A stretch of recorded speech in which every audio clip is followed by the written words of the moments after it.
Hello, now let's going to see ReaGoTo. ReaGoTo is to do sequencing. Sequencing basically is to have multiple sections and you go from one to another at different points.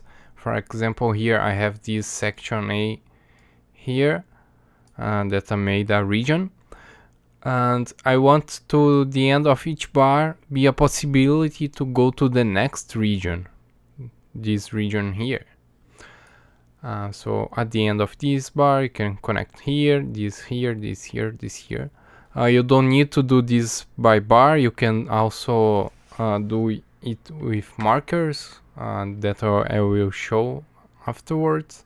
So you can change at whatever position you want. Okay, first things first, let's add the regions. So go here to these here are playlists. Let's go to our first playlist and add the first loop. So the name is A, you go here add by name A and add by name B. So we have A and B here. You can change by here, going from one to another, or here you go to the next one, here you randomizes, here you go backwards.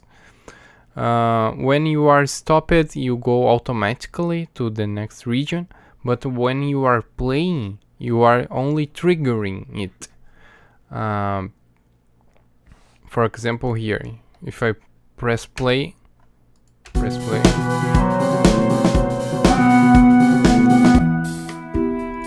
Okay, it already worked, but you can see it. The button goes orange. This because the button is triggered and waiting for a triggering point. So if I trigger, for example, let me get back here, it will keep checking to a triggering point, and here at the end of the bar it will trigger the next region. Okay, this triggering point you can set at settings, go to project settings, so it is to this project, move arrange view. Okay, it moves when you move.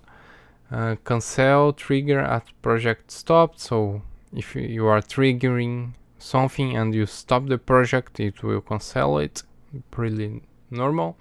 And here is what we want. You can use markers or unit. I am using unit. I am using the unit bar.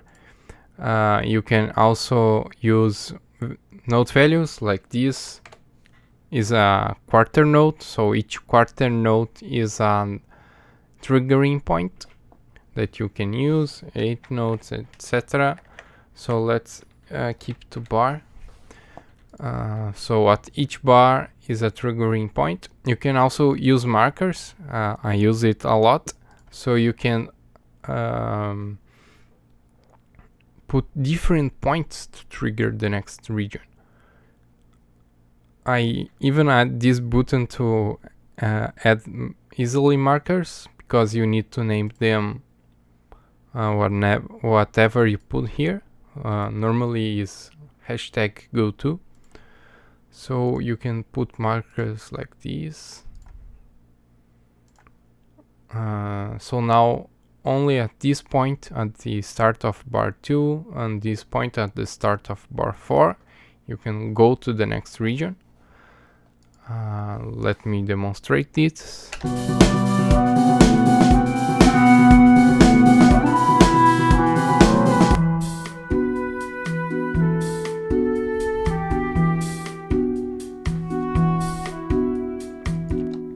Okay,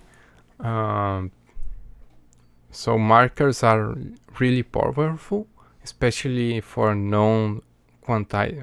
for music without tempo. Here is another feature it has. So you have more regions. Like here I have this region called C. I can add here. Add it here. And now we have this randomizing button. so it will go randomly to another region. So if we are at A,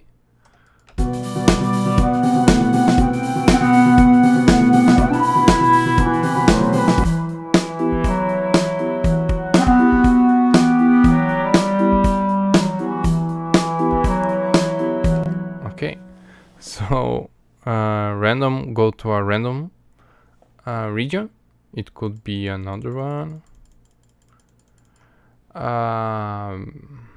There you can also set the chance by right-clicking a region and setting the chance here. You can change this to not loop the region when it is selected. For example, here, if I turn off to this B, if you select B, it won't create the loop around it.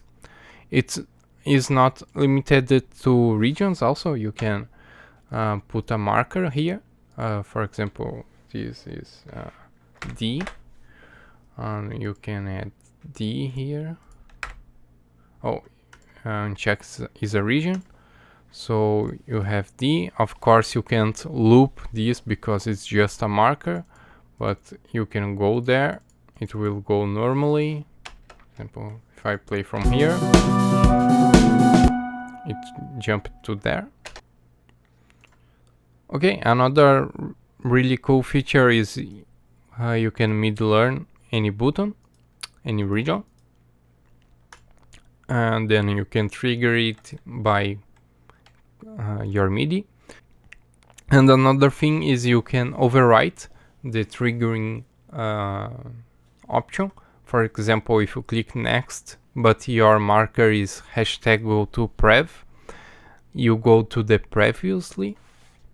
So here I will play from A, I will click next, but it will go previously.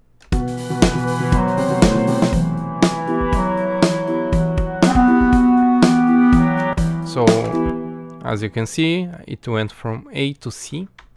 You can see all override options by going to settings, project settings, and with your mouse over the go-to identifier, you can see here all possible override options.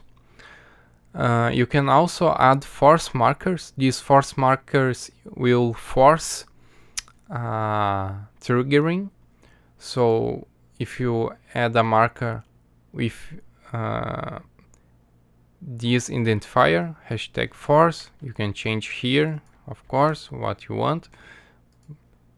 So if you also you can just click shift here, it will add a marker called #force, and we need to say it #force, for example, next.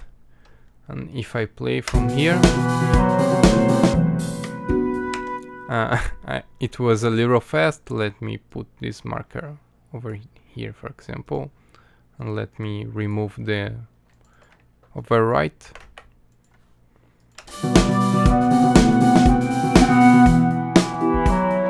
So I didn't click anything here. The force marker forced the triggering. You can have multiple playlists, and the one that is working is the one with focus. So if you want to have multiple versions, so for example ABCD and another one with ACCDB, I don't know, you can also shuffle the playlist at the end. So this you use to, well, randomize the order. So whenever it loops around, it will randomize everything from both ways. And another very useful thing, let me just put this in the right order, is you can reset at stop, and you can select to which position you want to reset to. For example, reset position 1. So if you are playing here and you stop, it goes back to the first one here it's already selected. You can also move the playhead at reset. So if you pause here, and now the playhead is already here, you can change the position based on this. So let's say we want to always do the 3. So every time I stop it to go back to here. This is good when you are editing some region and trying, for example, from this third to this fourth, and crafting these, and you probably want to go from this to this to this, so you put reset to third and keep trying to make work your transition from C to D. So this is Reago 2, and in the next video I will talk a little more about Reago 2 and Alternator. I will show how they have some quirks and how it can have some noises in the sound when you are making some change with them. But I will demonstrate how you can actually make the playback better. So okay, watch the next video.